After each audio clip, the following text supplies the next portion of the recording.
انا بس عشان ابقى مركز معاك. طبعا. ازيك يا محمد؟ كريم، ازيك؟ ايه عامل الاخبار؟ ايه؟ الحمد لله كله كله زي كويس. الفل، الحمد لله. الحمد يعني لله. شكرا على كوبايه قهوه. القهوه. قهوه. انت المفروض المره دي كوبايه شاي مختلفه. بس هي كوبايه لا، دي قهوه. السنه اللي فاتت. السنه اللي فاتت، النهارده السنه هي السنه دي قهوه. قهوه وممكن بق ميه. قهوه. قهوه حلو. حلوه حلو القهوه. قهوه.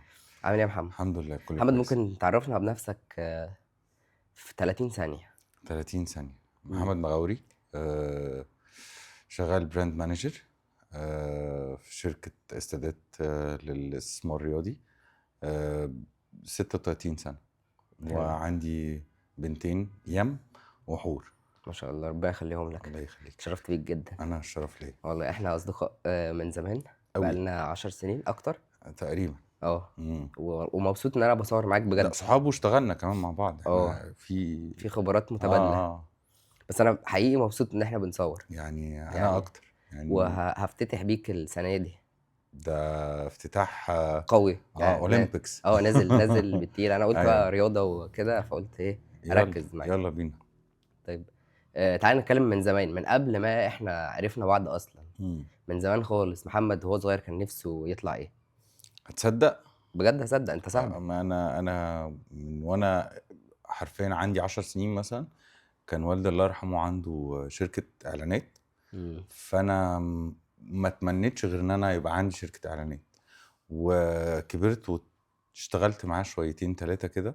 مم. بدأت معاه بان انا ابقى بساعد الخطاط. وزمان ما كانش فيه البانرز والطباعة والبرينتنج. فكان فيه مم. خطاطين. فانا بيكتبوا الاعلانات بايديهم. يعني الاعلانات الكبيرة البيلبورز دي ما كانتش بتطبع. مم. كان خطاط بيطلع ويقعد يرسم فيها وحاجات كده. مم. فاول شاسيه يطلع كله على بعضه مرسوم، فانا كنت مساعد. من هنا حبيت الفيلد نفسه وحبيت المجال. مم. وشويه اساعد بقى مع العمال في التركيبات في مش عارف ايه في النجاره معاهم.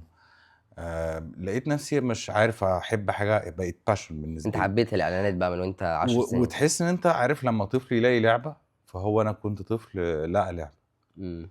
وكملت في الفيلد ده، ما طلعتش براه. يمكن طلعت شويه سيلز في بعض المجالات. بس حسيت ان انا كان لازم اربط عشان اعرف اشتغل في الماركتينج كويس. امم. انه دايما بيقول لك الماركتير الشاطر اللي فاهم سيلز. والحمد لله زي ما انا هو كملت الفيلد ده. يعني ممكن لو هقول خبراتي فيه من سن 10 سنين هتلاقي 26 سنة. 26 سنة خبرة في الإعلانات. الإعلانات ما شاء الله، حلو جدا طبعا. في البراندنج بقى والبي تي ال مم. والاكتيفيشن الايفنتس الاوت طب دورز انت يعني. انت ليه ربطت السيلز بالإعلانات؟ عشان الاعلان ما ينفعش تعمل اعلان حلو قوي وما يبيعش. امم. فانت لو ما فكرتش بدماغ ان السيلز اللي بيتحرك على الارض او اللي بيقابل كلاينت مش هتعرف تعمل اعلان حلو. او مش هتعرف تعمل بلان كويسه. او مش هتعرف تعمل بوزيشننج للبراند بتاعك او البراند اللي انت شغال عليه. وده تشالنج بيقع فيه ناس كتير جدا. يعني ممكن يبقى متخصص في حته معينه وفجاه يشتغل ماركتير او براند مانجمنت.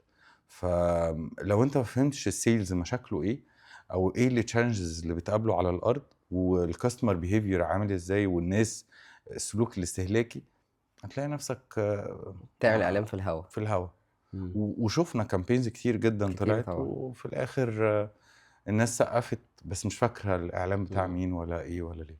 بس. حلو، حلو جدا. مم. وهل نجحت في المجال ده، او بتصنف نفسك نجحت حتى لو مش في العموم، في مواقف معينة حسيت بالنجاح؟ بص، هو دايما بيقولك طريقك في محطات. ففي امم. محطات نجاح، في محطات نجاح وفي محطات فشل. او ما بحبش استخدم مصطلح فشل ده. لان الحاجه اللي انت ما نجحتش فيها مش معناها ان انت فشلت. معناها ان انت اتعلمت حاجة. اتعلمت حاجه او اخطأت. خلينا اقولها كده. فمن الخطأ بتتعلم. صح. بتراجع نفسك مره واتنين وتلاقي انه لا، اتعلمت حاجه. فده نجاح في حد ذاته. امم. فلا، هو في محطات نجاح كتير. يعني حتى محطات اللي بنسميها فشل كان فيها محطات نجاح. وده توفيق ربنا يعني. الحمد لله. الحمد لله، الحمد لله. واحساس النجاح توصفه ازاي؟ رضا. لانه في بالانس كده ما بين ان انت تحس بنفسك ونجحت وعملت، وما بين ان انت تبقى مستني كل مره تنجح. امم. لان انت يعني هي محطات زي ما انا قلت لك كده، محطات النجاح مش دايما، مهم. ومحطات الفشل موجوده. خلينا نستخدم المصطلح ده برضو عشان تبقى الامور واضحه يعني. ففي الاخر رضا، انت قلت رضا. الرضا، بالظبط.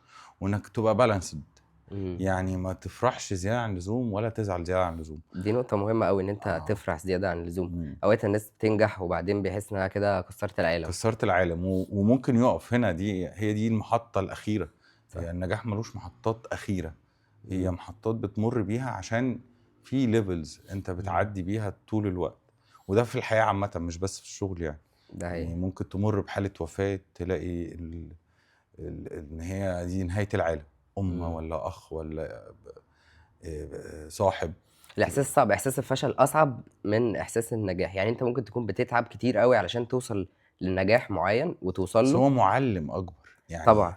هو لو انت عرفت قيمه الفشل او المحطه اللي انت بتمر فيها بخطأ وتتعلم منه، مم. انت يعني وانس ان انت خدت خبرات الفشل دي، انت مش هتعدي بيه تاني. المنطقي انك ما تعديش بيه تاني لنفس الاسباب. فعشان كده انا شايف ان هو لا، معلم قوي يعني، اقوى من اي منتور. بس يبقى عندك القدره انك تريفيو وتراجع نفسك. ترفلكت، ان انت تعرف ايه المشاكل اللي انت عملتها، بالظبط. ازاي تصلحها بالظبط. وازاي تتطور منها. وايه المهارات اللي انت محتاجها وناقصاك عشان كده مريت بالمشكله دي. صح. فهو المحطات مهمه كلها، واولهم محطات الفشل ده في رايي يعني. مم. وده في الماضي، ده كله في الماضي، النجاح والفشل في الماضي. الحاجات اللي حصلت يعني حسستك بالنجاح او حسستك بالفشل وتعلمت منها، مم. شايف ايه في المستقبل؟ بمعنى شايف ايه؟ يعني ايه الحاجة اللي انت حاسس ان انت محتاج تحققها ولسه محققتهاش؟ هو انا مش شايف ان انا حققت حاجه يعني. حلو. كل اللي انا بتحرك فيه انا مش شايف ان انا حققت حاجه.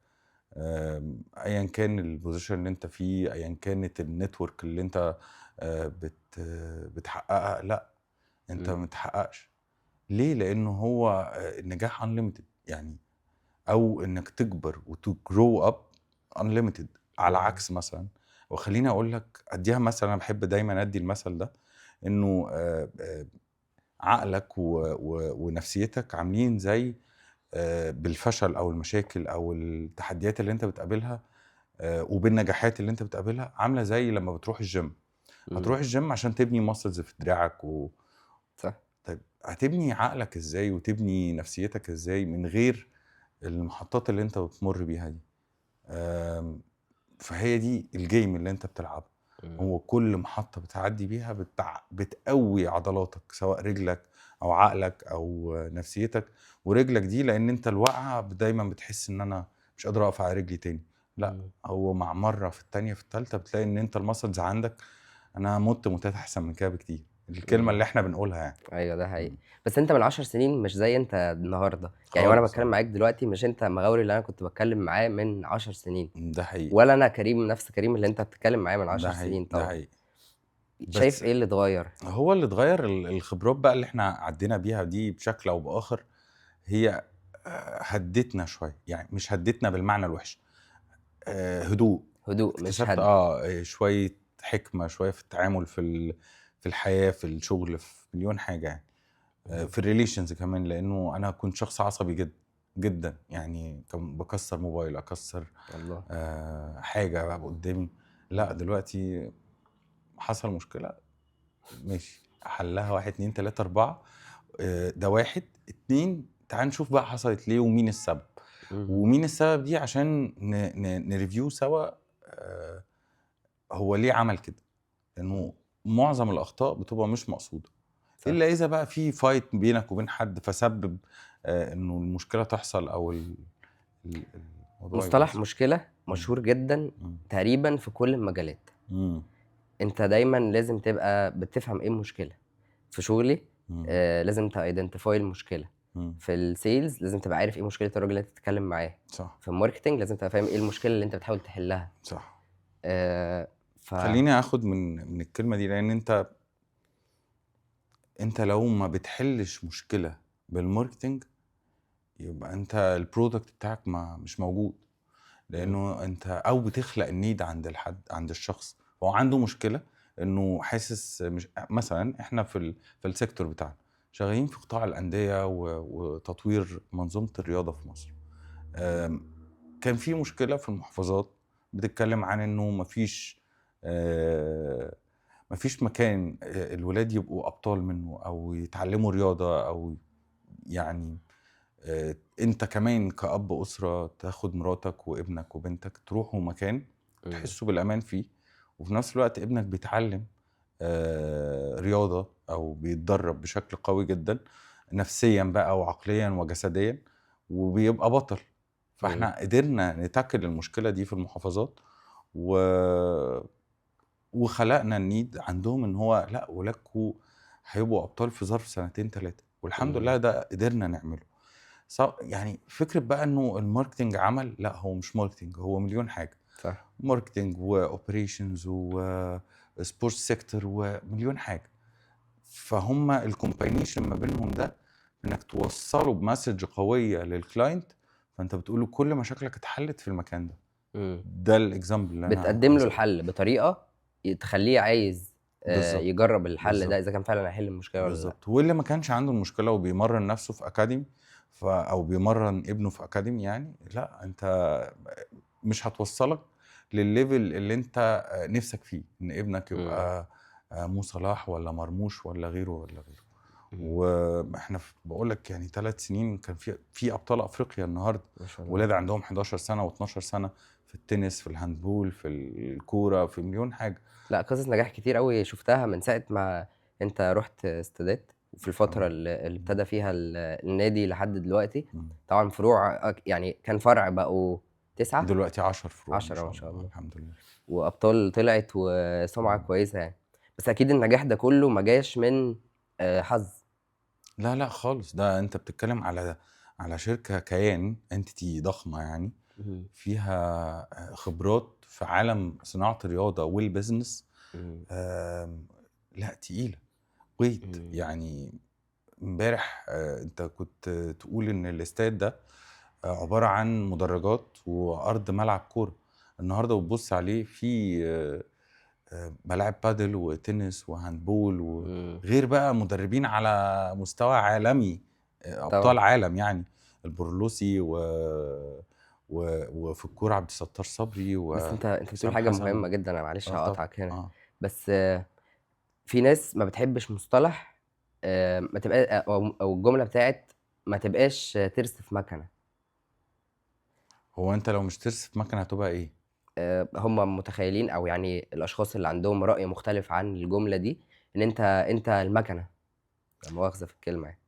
هو المصطلح صح وغلط. يعني ايه صح وغلط؟ يعني كل حاجه دايما نسبيه. فكره الصح والغلط مش مطلق يعني. صح. ف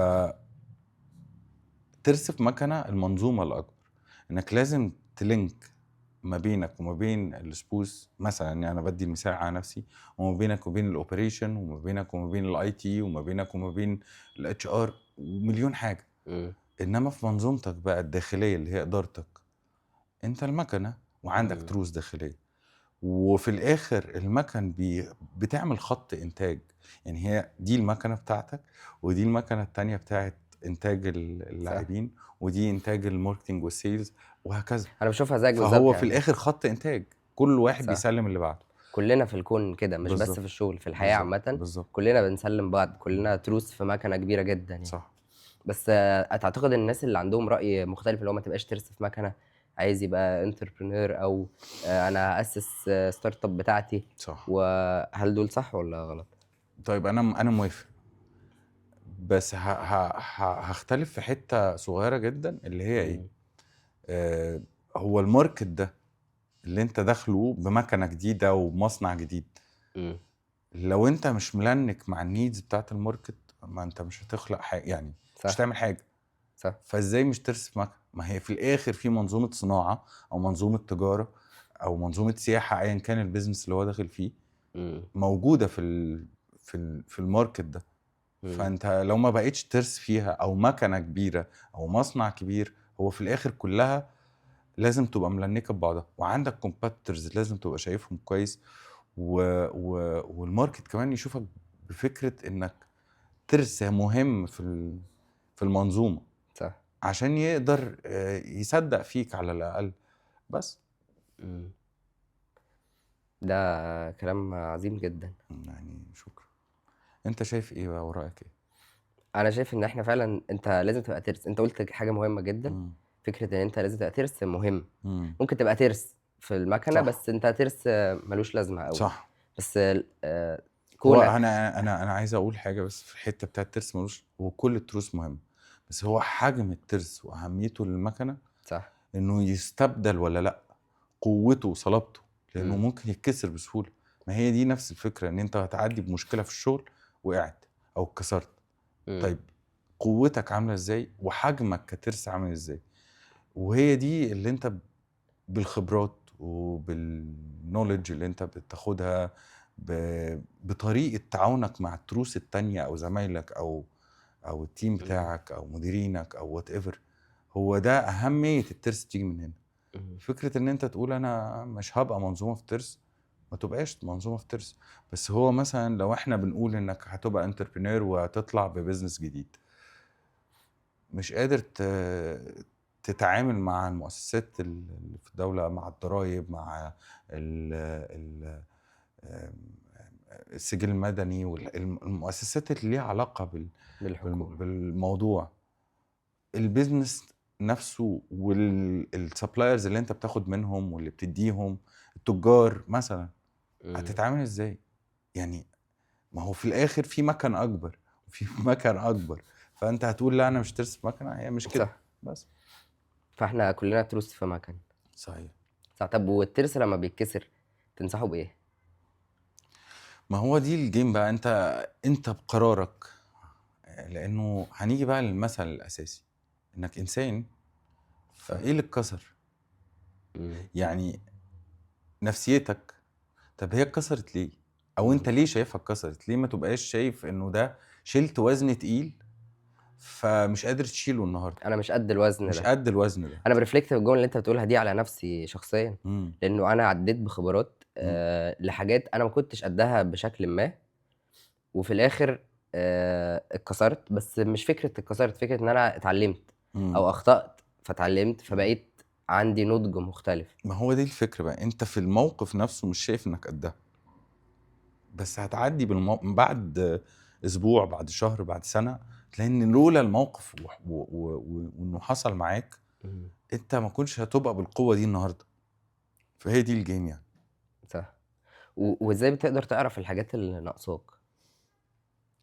هل بالتجربة دايمًا؟ هل دايمًا لازم تتحط في الخطأ؟ اسبق بخطوة، يعني إيه اسبق بخطوة؟ يعني بيقول لك العلم، أنا دخلت يعني تعليم خاص، التعليم الخاص مش كلّه بيعلّم، أنت في الآخر إمم. بتدفع فلوس وبتاخد شهادة، ف الأساس في الموضوع إنك تبقى بتتعلّم عشان أنت عايز تبقى أقوى، لإنه في جزئين أهو، مش إحنا قُلنا نفسيًا إمم. وعقليًا، فهو الجزء العقلي ده هييجي منين؟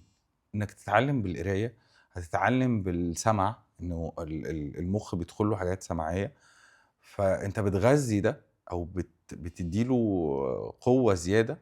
بالقراية، فبتسبق بخطوة، لإنه إمم. العلم لمّا عملوه ما جاش كده، يعني هو مش فجأة لقينا كتاب عالِم، فجأة لقينا عالِم نزل آه، من فوق. هو الكتب كلّها تراكم خبرات ناس سابقة، اشتغلوا في المجال نفسه أو في مجالات تانية ونقلوا خبراتهم عن طريق كتب وعلم. وطوّروا على بعض، ما حدش ابتدى بالضبط، من الصفر. بالضبط كده. ففي الآخر أنت لمّا هتقرا الكتاب أو تسمع كتاب whatever، يعني الموضوع بقى أسهل دلوقتي كمان إنك تسمع كتاب. آمم فال ال ال الE-books عامةً دلوقتي بقت أسهل وموجودة أونلاين وfor free على اليوتيوب وعلى مليون منصة تانية. فبالتالي أنت بتعرف إنه أنا ناقصني إيه من هنا، إمم.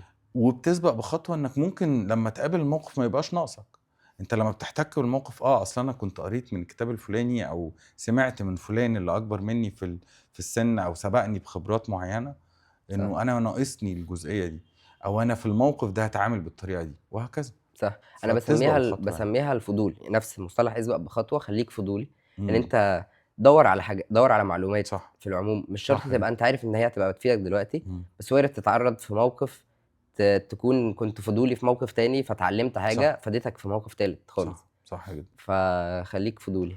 وطول ما أنت صغير في السن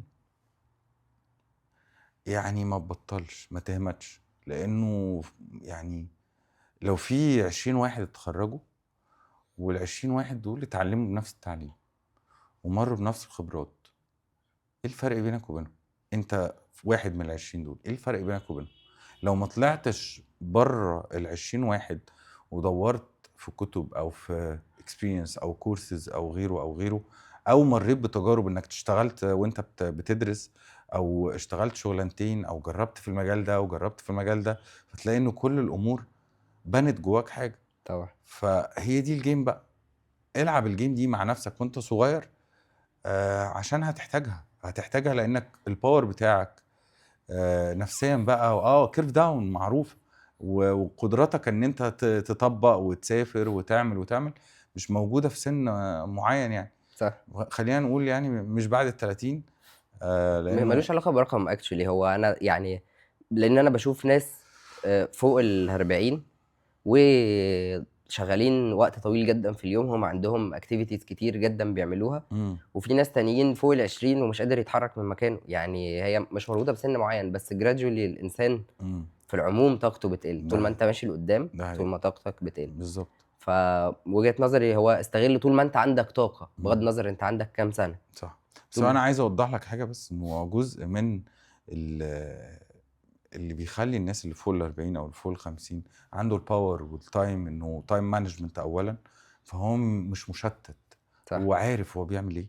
النقطة التانية عنده حجم مسؤولية، إحساس بالمسؤولية، حجم كبير من إحساس بالمسؤولية، صح. إن هو لو هبط في team كبير هيهبط، خاصةً إن هو بيدّي مثالًا للteam اللي تحته، للناس اللي حواليه، للدوائر بتاعته، إنه لأ، في حاجة اسمها مسؤولية، في حاجة اسمها إنك ما ينفعش تهدى أو تهمد، لإنه أنت لو هديت وهمدت في مليون واحد وراك هيقول ما الدنيا هادية والمدير مريّح مثلًا يعني. صح. بس. محمد، أنا اتعلمت منك كتير جدًا، أنا اللي شكرًا. اتعلمت منك والله يا كان كريم نفسي يعني. نقعد أكتر من كده ننقل هنقعد تاني، في الخبرات دي، أكيد هنقعد تاني، بس هي الدنيا كده، هنقعد شوية تاني. من خبرات محمد.